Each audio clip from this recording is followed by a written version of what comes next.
Hi there, thank you for joining me for another Dear Sam Horse Help Horsemanship series.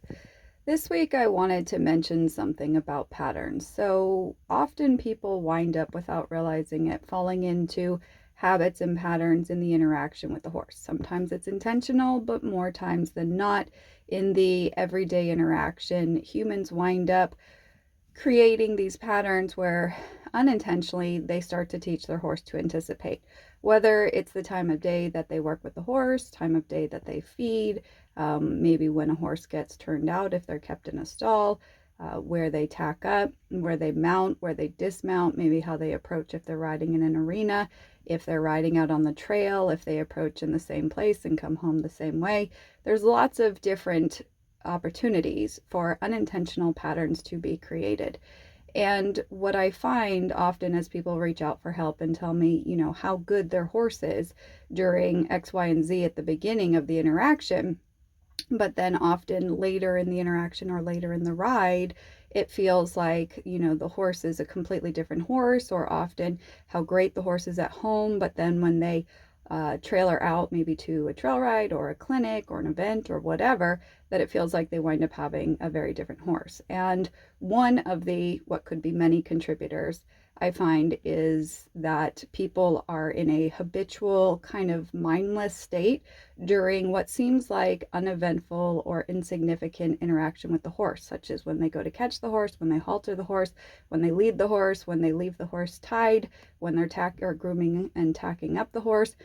There's so many opportunities to refine the human's level of awareness to start learning to check in with the horse, meaning even though we've gone through this pattern many times, or this, familiar routine and how we do things, what happens if you change the pattern? And it could just be something as simple as walking out to the pasture and having the halter in your hand, haltering the horse, and then taking it off immediately and walking away.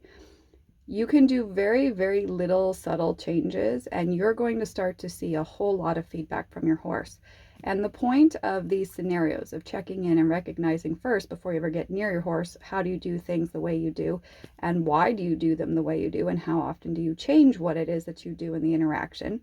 But when you are with the horse, it's not out of a challenge in the assessment of what if you change the pattern and will he be compliant or obedient. That's not what we're going for.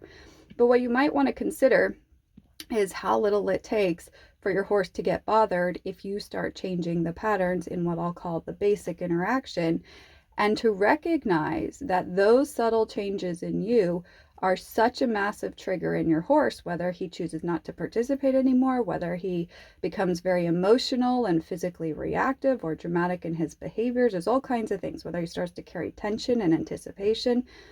But recognizing first how easy it is for the horse to be triggered, and second, assessing, do you have the skill set and tools to help your horse let go of that now either emotional roller coaster he's experiencing by being able to mentally redirect him and help him get clear and feel confident in a safe space? Can you help him physically release tension?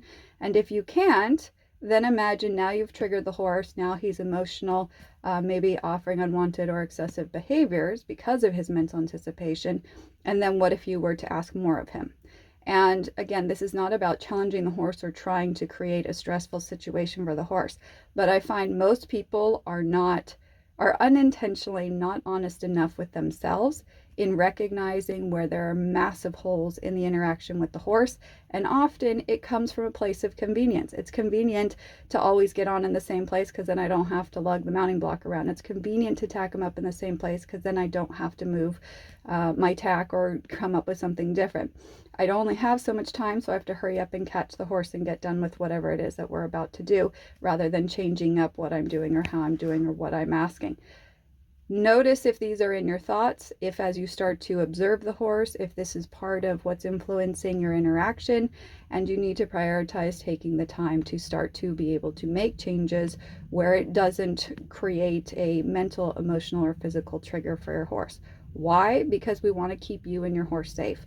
And I find so many horses and humans lack an ability to be adaptable to whatever situation comes up. And the reality is, with our horses, whether you ride in the arena or out on the trail, whether you're competitive or not, whether you ride at home on your own facility or board where there's much other stimulation and activities going on, You never know what's going to happen in the world around you. And the more you focus before you need it on having the skill set that you are adaptable, that you can make changes in your behavior, that you can recognize when your horse needs you to make changes in your communication, and the more the horse can be mentally directable, redirectable, understands that if he's concerned, that the human's going to help him let go of those concerns and create a safe space for him, then whatever comes your way, you're going to have the confidence to help your horse through rather than having him feel overwhelmed and you're hoping that you survive the ride.